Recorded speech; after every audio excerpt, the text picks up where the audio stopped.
మనం ఉంటే గనక ఆయన చిత్తాన్ని నెరవేర్చలేం. కాబట్టి ఆయన చిత్తం ఏంటని మనం చూసినట్లయితే ఆయన చిత్తం ఏంటి?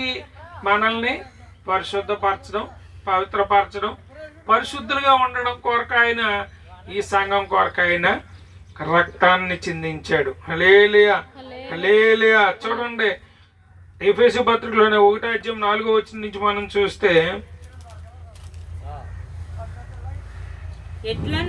ఎట్లనగా తన ప్రియునియందు తాను ఉచితముగా మనకు అనుగ్రహించిన తన కృపా మహిమకు కీర్తి కలుగునట్లు తన చిత్త ప్రకారమైన దయా సంకల్పము చొప్పున యేసుక్రీస్తు ద్వారా తనకు కుమారులుగా స్వీకరించుటకే మనల్ని ముందుగా తన కోసం నిర్ణయించుకున్నాడు. మనము తన ఎదుట పరిశుద్ధులమును నిర్దోషులమై ఉండవలనని జగత్ పునాది వేయబడక మునిపే ప్రేమ చేత ఆయన క్రీస్తులో మనల్ని ఏర్పరచుకున్నాడు. చూడండి, ఆయన కుమారులుగా మనల్ని స్వీకరించడానికి మన కొరకు మనల్ని ముందుగా ఆయన నిర్ణయించుకున్నాడంట. ఆయన పిల్లలుగా ఉండడానికి నిర్ణయించుకున్నాడు.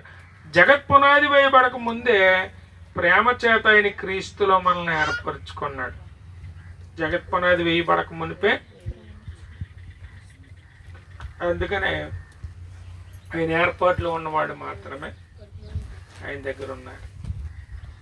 హల్లెలూయా. ఆయన పిల్లలయ్యే అధికారం ఇచ్చాడు. ఎలా ఇచ్చాడంటే ఆ రక్తం ద్వారా కడిగి నీతిమంతులుగా మార్చని పిల్లలయ్యే అధికారాన్ని మనకి ఇచ్చాడు. ఆయన పిల్లలుగా ఉండడం కొరకు ఆయన ఏం చేశాడంటే మనల్ని దయా సంకల్పం చొప్పున యేసుక్రీస్తు ద్వారా తనకు కుమారులుగా స్వీకరించటకై మనలను ముందుగా తన కోసం నిర్ణయించుకున్నాడు.